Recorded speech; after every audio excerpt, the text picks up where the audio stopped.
Bonjour, je m'appelle Jean. Je vais vous parler aujourd'hui de ce trouble méconnu qui est le trouble schizoaffectif, en vous partageant personnellement comment ce trouble s'exprime chez moi. Dans le trouble schizoaffectif, on retrouve les symptômes de la schizophrénie et ceux du trouble bipolaire. Du côté de la schizophrénie, j'ai eu comme symptômes des hallucinations auditives, j'entendais des voix, et des hallucinations visuelles. Je voyais des choses qui n'existaient pas dans la réalité. Et aujourd'hui encore, je vois des visages qui se forment devant moi, mais j'associe ça à quelque chose qui m'appartient, qui fait partie de moi. C'est-à-dire que mon traitement permet d'atténuer les symptômes et les émotions telles que la peur ou l'étonnement. J'ai eu des idées délirantes et c'est assez compliqué à expliquer parce que beaucoup de choses se mélangent lors de ces phases. On peut se retrouver très silencieux parce que pris dans nos délires, ou à l'inverse, être dans la communication, mais la parole est complètement désorganisée et donc on est incohérent. On peut également développer de la paranoïa, qui est un symptôme très douloureux, autant pour la personne qui le vit que pour l'entourage. Du côté des symptômes bipolaires, j'ai eu une réduction de sommeil, voire l'absence totale de sommeil pendant plusieurs jours. Mes pensées se sont accélérées. Concrètement, j'ai beaucoup d'idées qui fusent, mais je n'arrive pas à les suivre et ça donne l'impression que je passe du coq à l'âne. J'étais dans la manie. Aujourd'hui encore, j'ai beaucoup d'idées, mais je m'y suis habitué et je filtre énormément pour ne garder que ce qui est clair, cohérent et positif, et c'est ce qui m'aide beaucoup au quotidien. J'ai également connu des symptômes dépressifs avec une perte de motivation, une perte d'énergie et un grand sentiment de vide. J'ai aussi de l'anxiété.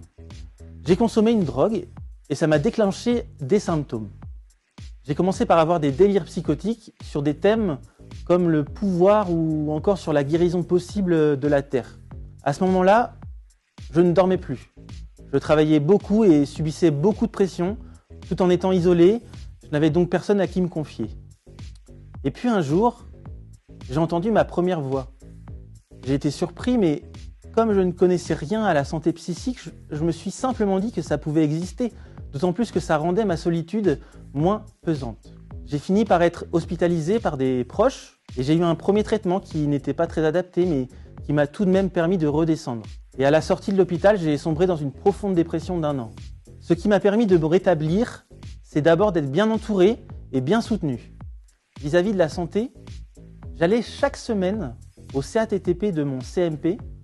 J'ai réussi petit à petit à m'ouvrir aux autres et c'est grâce aux soignants et aux patients avec qui j'ai noué des liens.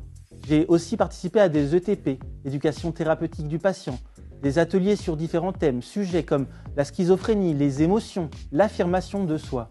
J'ai encore fait une formation d'intervenant pair et je m'épanouis grandement dans cette voie et ce métier participe à mon rétablissement.